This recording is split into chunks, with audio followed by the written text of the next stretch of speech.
We just had an epic start to tournaments in Chapter 6 Season 2 as both EU and NA saw some great performances and some pretty close finishes on both regions, and we might potentially have a new best team on EU as of right now, as Queasy, Murstache, and Swizzy get the Cash Cup win in a tournament that came down to the last match, and saw them taking home the victory on 389 points. They ended up getting 2 wins in the tournament and also had the most eliminations in the lobby as well with 46. And Swizzy, Queasy, Murstache are a trio that I've been saying since Grands even on EU are the best trio on EU currently. I think they're a little bit better than Vico, Vino, and Flixie, and a little bit more consistent as well. And I think this finals proves that take correct. Swizzy, Queasy, Murstache are currently the best team on EU. I definitely think it's going to be a battle throughout the whole entire season between them and Vico's trio to be the best team on EU, but I think these two teams are head and shoulders above the rest of the region.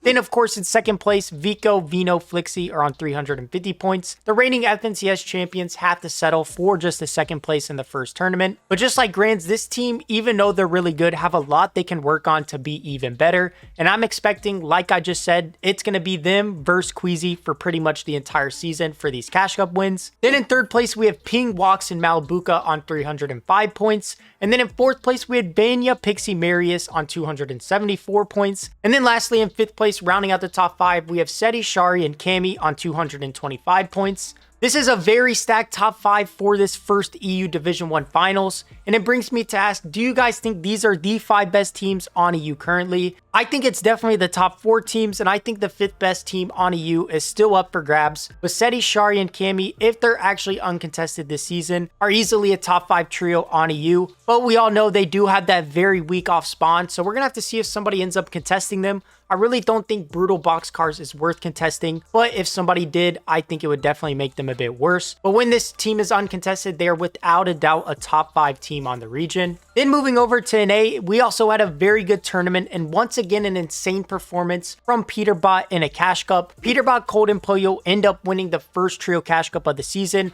on 467 points, getting 72 eliminations to help get them the victory. And once again, it looks like it was an easy win, but they didn't have it secured going into the last game and ended up almost dropping a 20 kill game in the last game. They had 18 kills in the last match of the tournament. And in the second game today, Peterbot had 14 kills just by himself in a match. So once again, Peterbot is the trio to beat on an A. And this is actually his 9th straight Cash Cup win, dating back to November 16th of last year, back in Chapter 2 OG.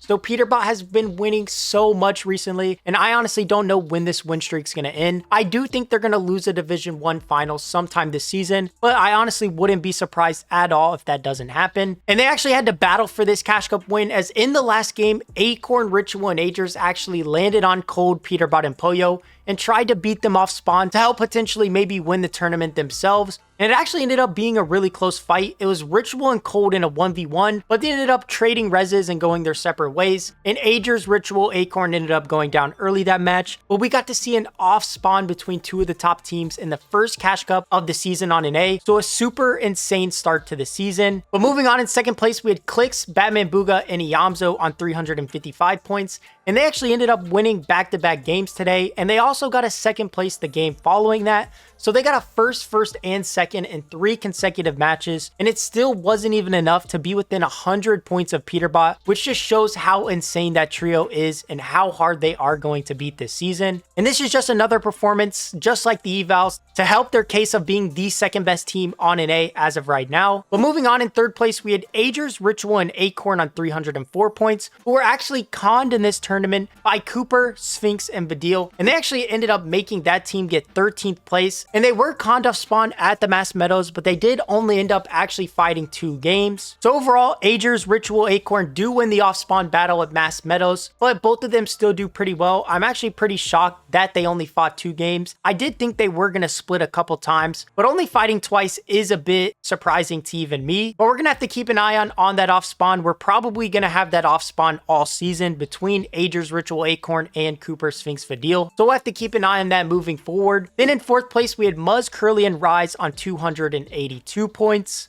And this is probably the most underrated top tier team on an A as of right now. Curly's an up and coming player playing with Muzz and Rise, 2 of the most disrespected players on the region to me. A lot of people have been disrespecting Rise a lot since he did end up dropping clicks last season, but I think Muzz, Rise, and Curly are going to keep being a very good team on an A this season. Then rounding out the top 5 on an A, we have Rapid, Yapko, and Bolts on 268 points. And this is a team that I thought would do a little bit better, but 5th place in their first tournament I think is pretty solid. Going into the tournament, they did say they were going to fight for the black market at Magic Mosses and fighting clicks for that black market, but they actually ended up like never doing that. And I knew they probably weren't going to be doing that going into the tournament. They're also going to have to keep an eye on that potential black market fight between them and clicks moving forward. But I kind of think it will be similar to today and they aren't really going to fight. Then moving past the top 5 on an A, we had Kanata, Bugha, and Threats in 10th place. A pretty rough performance out of Kanata, Bugha, and Threats.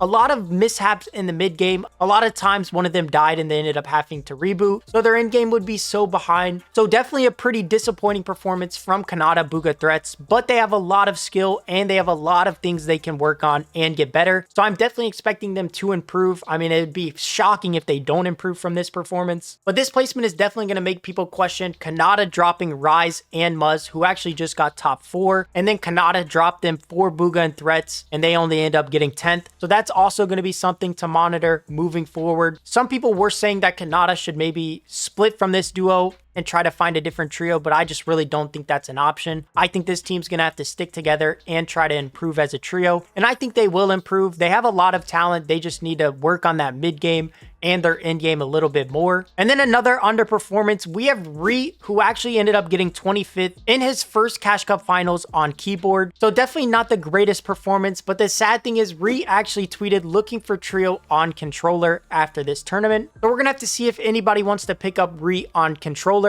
He's been playing keyboard pretty much the entire season, but I guess this 25th place makes him want to pick up the controller again and go back to fragging potentially. So comment down below who you want to see Ree playing with and who he could even play with at this point. Every single tier 1 player already has a trio. What trio do you see Ree fitting in moving forward? But overall, the first Division 1 finals was super action packed, and I already can't wait for the next Division 1 finals now. Hopefully we get a lot more performances just like this one, and also a lot more drama, like Acorn contesting Peterbot again maybe, or something of that caliber. But if you guys did enjoy this recap of the first Division 1 finals, make sure to subscribe to the channel and turn on notifications to never miss a recap just like this one. And also drop a like if you guys did enjoy this video so it gets pushed out to more people.